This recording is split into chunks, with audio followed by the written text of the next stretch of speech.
بسم الله الرحمن الرحيم إن الحمد لله نحمده ونستعينه ونستغفره من يهده الله فلا مضل له ومن يضلل فلا هادي له وأشهد أن لا إله إلا الله وحده لا شريك له وأشهد أن سيدنا ونبينا وحبيبنا وشفيعنا وقرة أعيننا محمدا عبده ورسوله صلی اللہ تبارک و تعالی علیہ وعلی آلہ واصحابہ وازواجہ وذریتہ وبارک وسلم تسلیما کثیرا اما بعد فاعوذ باللہ من الشیطان الرجیم بسم اللہ الرحمن الرحیم ورضوان من اللہ اکبر وقال تعالی ان الذین آمنوا وعملوا الصالحات اولئک هم خیر البریہ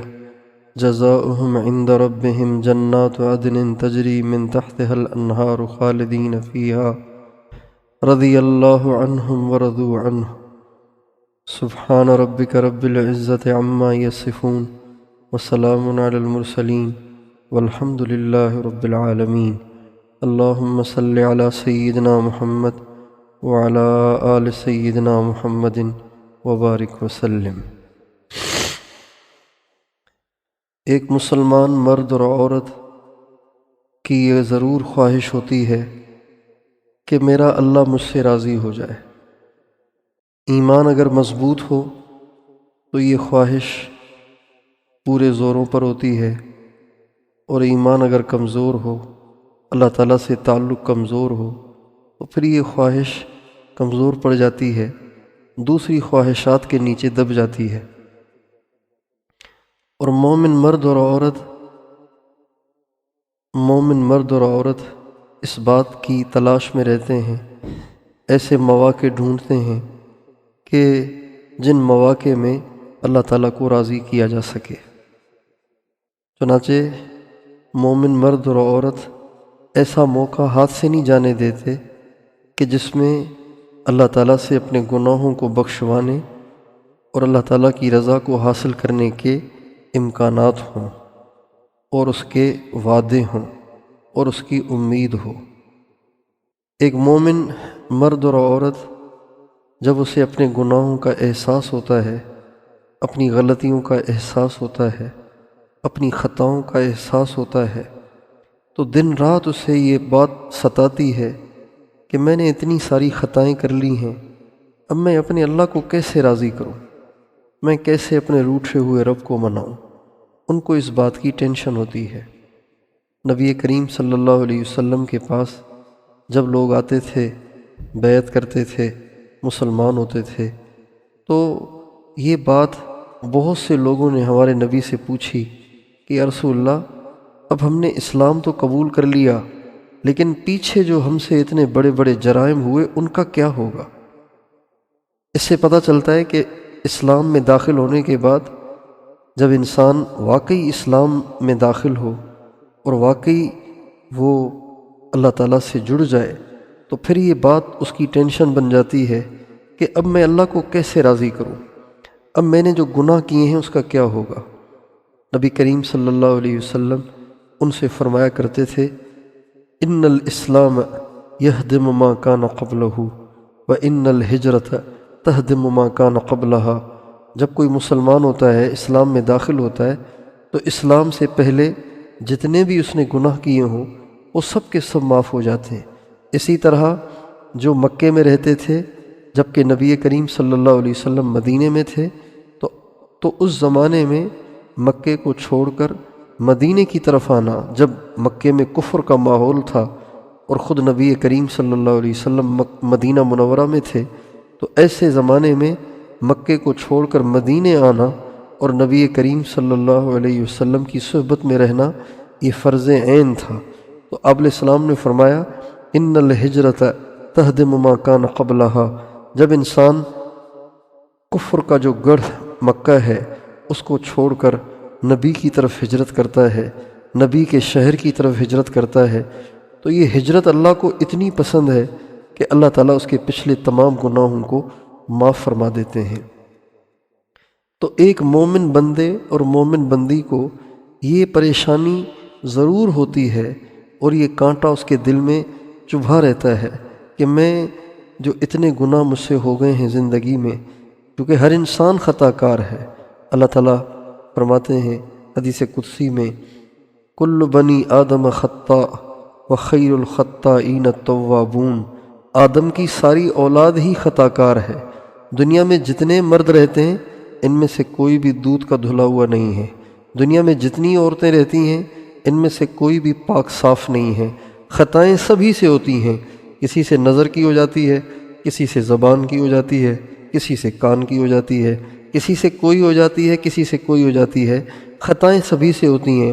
اللہ تعالیٰ فرماتے ہیں تم سارے کے سارے آدم زاد بندے اور بندیاں تم سب کے سب خطا کار ہو، وخیر الخطائین التوابون، خطا کا ہو جانا یہ بھی برا ہے، لیکن اس سے زیادہ برا ہے کہ انسان خطا بھی کرے پھر معافی بھی نہ مانگے۔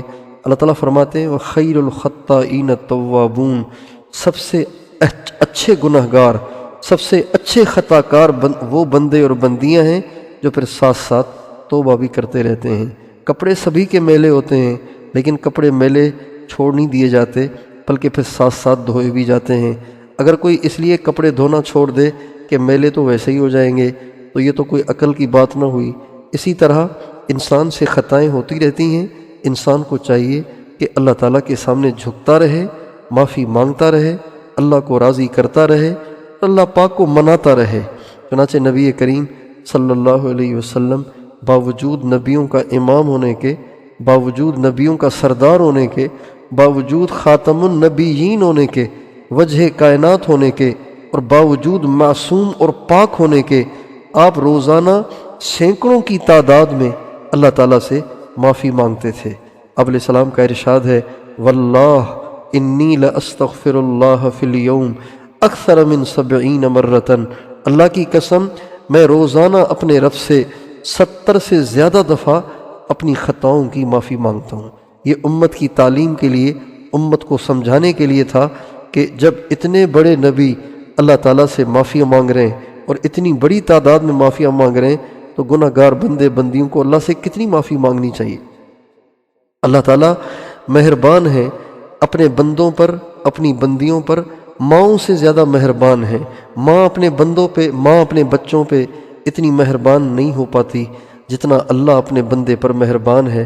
آپ دیکھیں ایک ماں جب اس کا بچہ اسے تنگ کرے، ایک دفعہ تنگ کرے تو وہ میٹھے انداز میں سمجھاتی ہے بیٹا ایسے نہ کرو، دوبارہ کرے تو اس کے لہجے میں تھوڑی سی تلخی آ جاتی ہے، بھائی ایسے نہ کرو نا، پھر بھی شرارت کرے تو اس کے لہجے میں اور تلخی آ جاتی ہے، اور شرارت کرے اس کے لہجے میں اور زیادہ تلخی آ جاتی ہے۔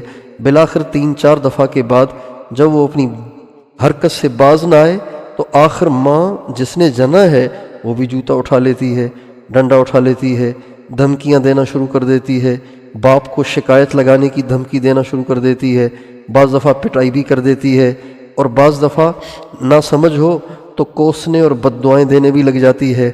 لیکن ہم اپنے مالک کے کرم پہ قربان جائیں، ہم اپنے کریم پروردگار کے کرم پہ قربان جائیں کہ بندہ 1 دفعہ نہیں، 2 دفعہ نہیں، 3 دفعہ نہیں، 4 دفعہ نہیں، ہزاروں دفعہ اس کی نافرمانیاں کرتا ہے، ہزاروں دفعہ اس کے حکموں کو توڑتا ہے، ہزاروں دفعہ اس کی پسند کے خلاف چلتا ہے۔ اللہ تعالیٰ کبھی بندے کو دھمکی نہیں دیتے بلکہ ہمیشہ اللہ تعالیٰ اپنے بندوں سے فرماتے ہیں استغفروا ربکم انہ کان غفارا، تم مجھ سے معافی مانگو میں تمہارے سارے گناہ معاف کرتا رہوں گا۔ استغفروا ربکم انہ کان غفارا یرسل السماء علیکم مدرارا ویمددکم باموال وبنین ویجعل لکم جنات ویجعل لکم انہارا۔ میرے بندو، میری بندیوں، تم سے خطائیں ہو گئی ہیں نا تو مایوس نہ ہو، تم معافی مانگو میں معاف کر دوں گا، اور جب معاف بھی کروں گا اور تمہیں دنیا میں یہ کئی سارے انعامات گنائے ہیں، یہ ساری چیزیں بھی تمہیں دوں گا۔ ہمارے ہاں انعامات دیے جاتے ہیں جس نے کوئی کمال کا کام کیا ہو، جس نے کوئی کارنامہ سر انجام دیا ہو۔ آج کی اس محفل میں 6 عورتوں کو انعام تقسیم کیا جا رہا ہے، ان کی خمار پوشی کی جا رہی ہے، ان کو چادر اوڑائی جا رہی ہے، ان کو قرآن پاک ہدیے میں دیا جا رہا ہے، ان کے اور ان کی خوشی میں مٹھائیاں بٹ رہی ہیں، اتنی ساری عورتوں میں مٹھائی بٹ رہی ہے۔ یہ اس لیے کہ انہوں نے بڑی عمر میں قرآن پاک پڑھ لیا۔ یہ بڑی ہمت کی بات ہے کہ بچوں والی، پوتوں والی، نواسوں والی اور گھر کی اتنی ساری ذمہ داریاں اور عمر کے تقاضے، اس کے بلڈ پریشر، شوگر، یہ ساری چیزیں، اس کے باوجود بھی قرآن پڑھا اور مکمل کر لیا۔ یہ واقعی کمال ہے۔ لہٰذا ان کے لیے، ان کی عزت افزائی کے لیے یہ خمار پوشی کا پروگرام رکھا گیا۔ تو یہ جو ہمارے ہاں انعامات تقسیم ہوتے ہیں، یہ انعامات کسی کارنامے کے سر انجام دینے پہ دیے جاتے ہیں۔ اس بچے نے فرسٹ پوزیشن حاصل کی ہے، لہٰذا اس کو یہ انعام دیا جائے گا۔ اس نے سیکنڈ پوزیشن حاصل کی ہے، اس کو یہ انعام دیا جائے گا۔ اس نے تھرڈ پوزیشن حاصل کی ہے، تیسرے نمبر پہ اس نے کامیابی حاصل کی ہے، اس کو یہ انعام دیا جائے گا۔ یہ تو کہیں بھی نہیں ہوتا کہ کوئی غلطیاں کرے پھر معافی مانگنے آئے تو اس کو انعامات سے نوازا جائے۔ میں اپنے رب کے کرم پہ قربان جاؤں کہ گناہ گار بندے خطاؤں پہ خطائیں کرتے ہیں، برائیوں پہ برائیاں کرتے ہیں، غلطیوں پہ غلطیاں کرتے ہیں۔ ایک دفعہ معافی مانگتے ہیں تو وہ معاف بھی کر دیتا ہے، انعامات کے انبار بھی لگا دیتا ہے۔ یرسل السماء علیکم مدرارا وَيُمْدِدْكُمْ بِأَمْوَالٍ وَبَنِينَ وَيَجْعَلْ لَكُمْ جَنَّاتٍ وَيَجْعَلْ لَكُمْ أَنْهَارًا مَا لَكُمْ لَا تَرْجُونَ لِلَّهِ وَقَارًا وَقَدْ خَلَقَكُمْ أَطْوَارًا أَلَمْ تَرَوْا كَيْفَ خَلَقَ اللَّهُ سَبْعَ سَمَاوَاتٍ طِبَاقًا وَجَعَلَ الْقَمَرَ فِيهِنَّ نُورًا وَجَعَلَ الشَّمْسَ سِرَاجًا وَاللَّهُ أَنبَتَكُم مِّنَ الْأَرْضِ نَبَاتًا ثم يعيدكم فيها ويخرجكم إخراجا والله جعل لكم الأرض بساطا لتسلكوا منها سبلا فجاجا۔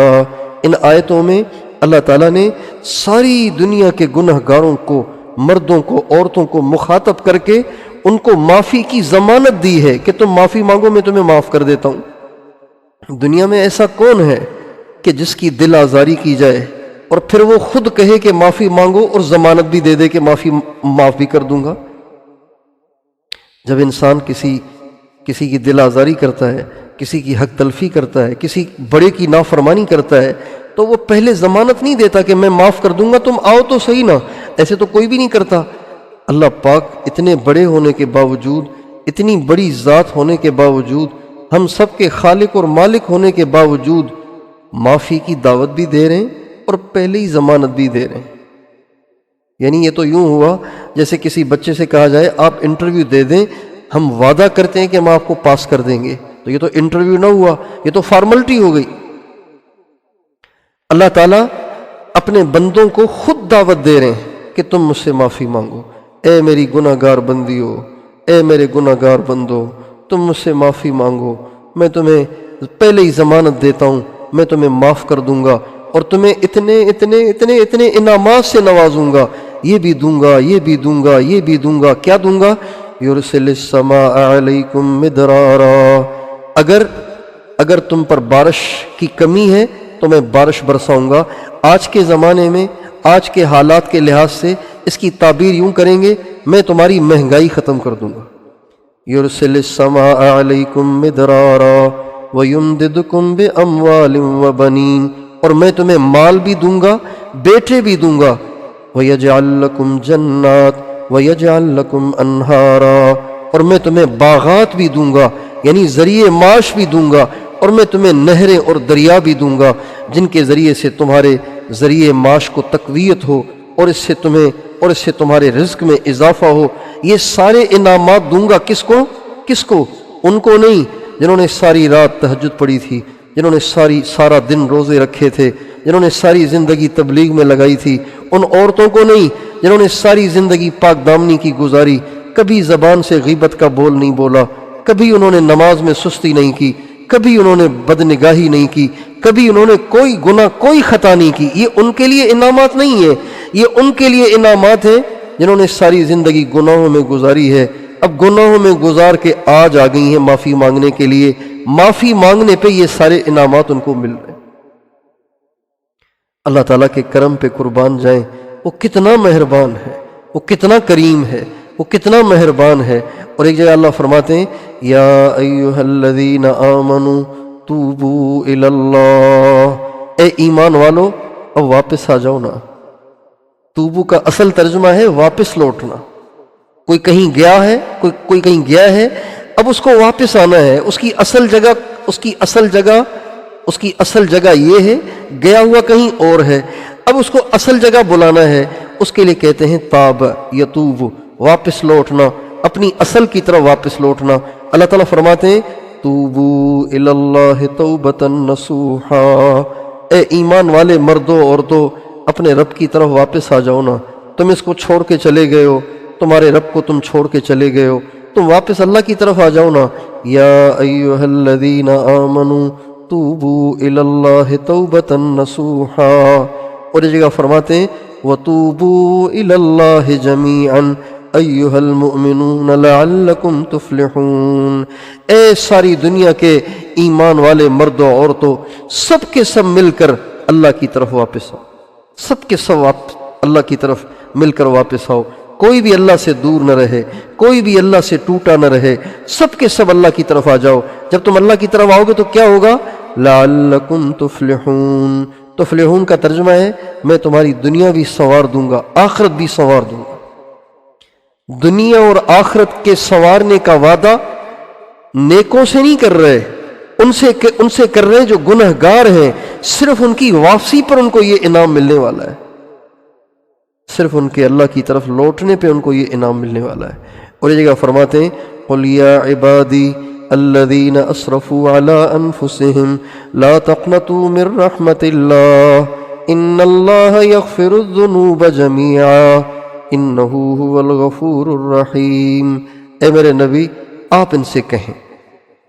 اب آپ اس آیت میں اللہ تعالیٰ کا جو لہجہ ہے نا اس پہ توجہ کیجئے، اس پہ غور کیجئے۔ اللہ تعالیٰ پہلے اپنے نبی سے فرما رہے ہیں قل، اے میرے نبی ان سے آپ بات کریں۔ اس لفظ سے محسوس ہوتا ہے اللہ تعالیٰ اپنے بندے بندیوں سے روٹھے ہوئے۔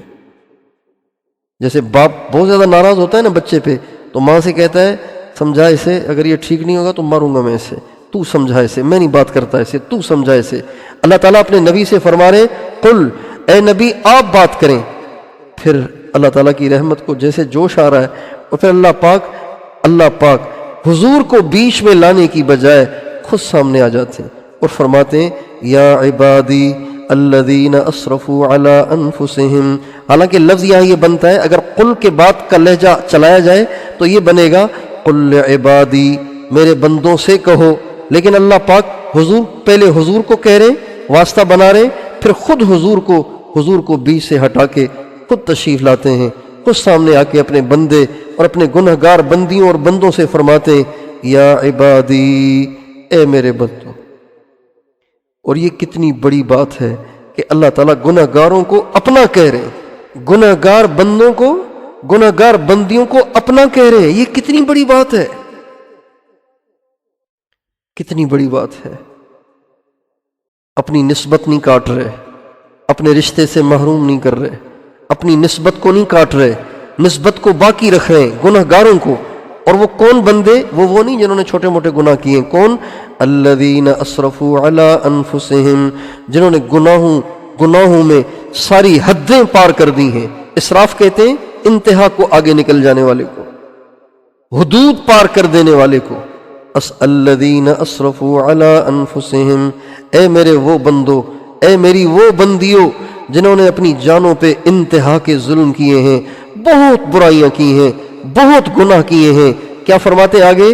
لا تقنطوا من رحمت اللہ، میری رحمت سے نا امید نہ ہونا۔ ان اللہ یغفر الذنوب جمیعا انہ هو الغفور الرحیم۔